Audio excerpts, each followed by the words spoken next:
Happy New Year from the Full Disclosure Network. 2015 was a challenging year with all the developments in the news behind the news. Our first big news is that Full Disclosure finally won the legal battle to get access to a superior courtroom to finish the final scenes on our documentary, Corrupted Justice. Thanks to the public interest law firm Judicial, who convinced the Ninth Circuit Court of Appeals that we had a First Amendment right to use the public courtroom for our film. The second big news of the year was production has now resumed after our move to new facilities in Marina del Rey, with expanded offices and a new studio that doubles as a great place for meetings and gatherings. Third big news, we have begun preservation of 23 years of archives into a digital library so that all of our interviews and transcripts of historical prominent officials and newsmakers will be immediately accessible to provide the public with the background on critical issues we are facing during this presidential election year.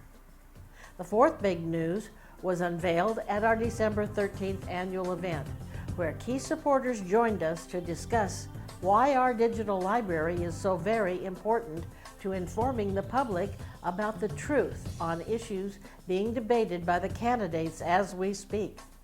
We began with Paul Orfanedes, Litigation Director of Judicial, who tells us about the importance of the Full Disclosure Network archives.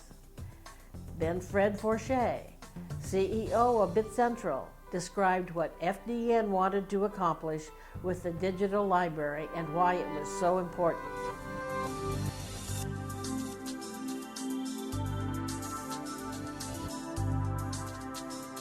We've been pleased to partner with Leslie for quite a number of years now. I wanted to first mention, because it's relevant, how we first came to work with Leslie or know of Leslie. Judicial Watch was filing a lawsuit or litigating a lawsuit against the LA Police Department over their sanctuary policy, so Special Order 40. And we were doing a lot of preliminary work to try to find out information about Special Order 40. So I was online Googling and doing internet research, and I kept coming across Full Disclosure Network and this woman named Leslie Dutton, who seemed to have all these top LA Police Department officials online, or she had interviewed them, she had transcripts, she had videotape, and they were talking about Special Order 40, and that's like a gift from God for a litigator. So it really helped us to be able to focus what discovery we wanted, what witnesses we want to interview, because Leslie had done a lot of our work for us. It's a great asset, and for her to come up with some way to digitize this, have it available in a library format where it can be searched and accessed by anyone, that's a fantastic project, and it's one that we would wholly support because we've used it.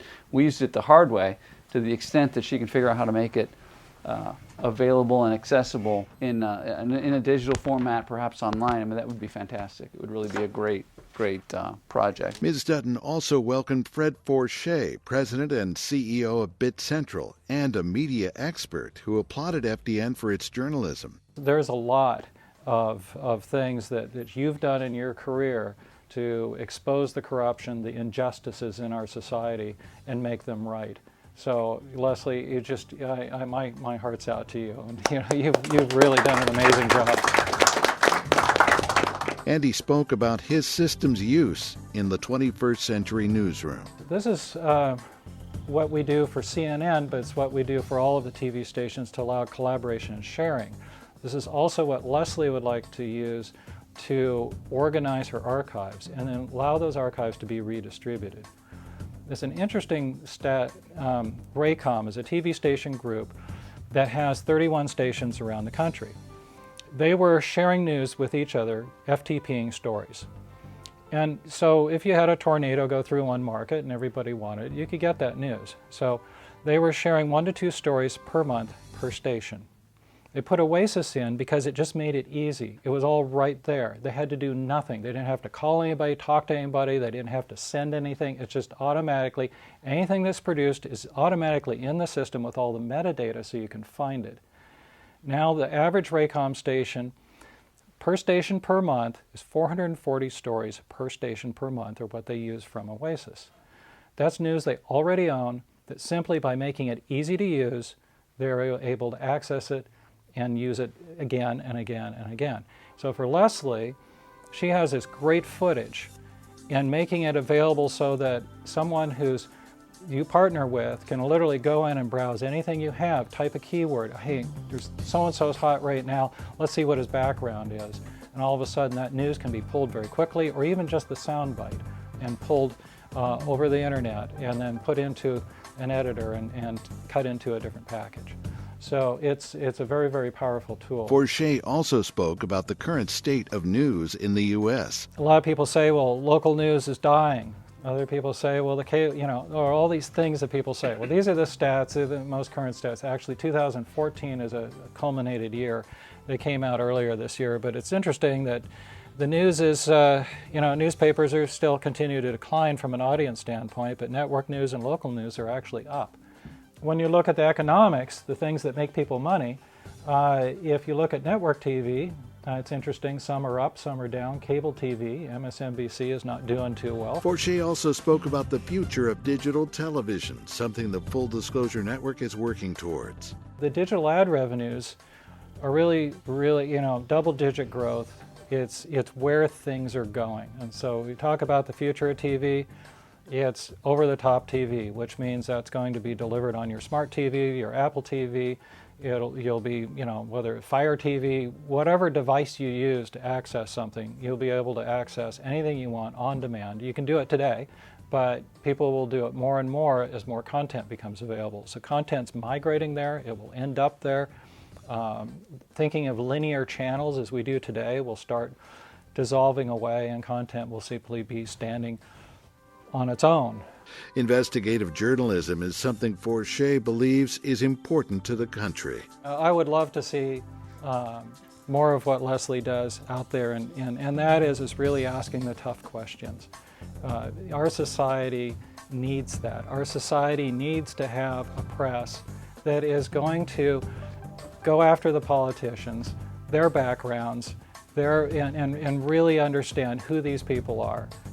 And finally, Fourcher spoke about the need for a free press and organizations like Full Disclosure. What I would love to see is a return of investigative journalism, where people really consume stories on the story basis, not on the newscast basis. And the great stories that cover really in-depth reporting, those stories are what people really want to see.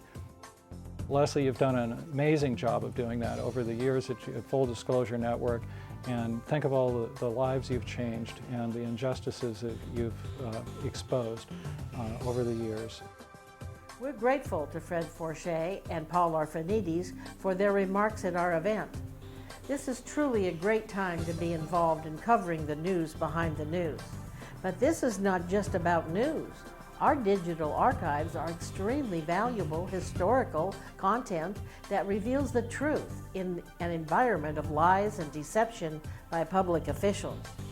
This philosophy is one of the many reasons why FDN was awarded an Emmy and nominated for a second. Now we're digitizing our entire library as well as any new FDN stories we produce, so they can be shared with larger audiences across the country. With so many critical issues facing our country, we must act now so we can get this system online and get the news behind the news to all Americans, on demand, online, and on their mobile devices. You can be a part of this effort. This is a huge project, and it takes money to purchase the systems and hire the people who will work on implementing this digital asset management system at Full Disclosure. As you know, Emmy Award-winning independent Full Disclosure is nonprofit, so you can contribute, and it is tax deductible. Any amount you give will help us with this project and contribute to our coverage of the news behind the news in 2016. Thank you so very much for your support.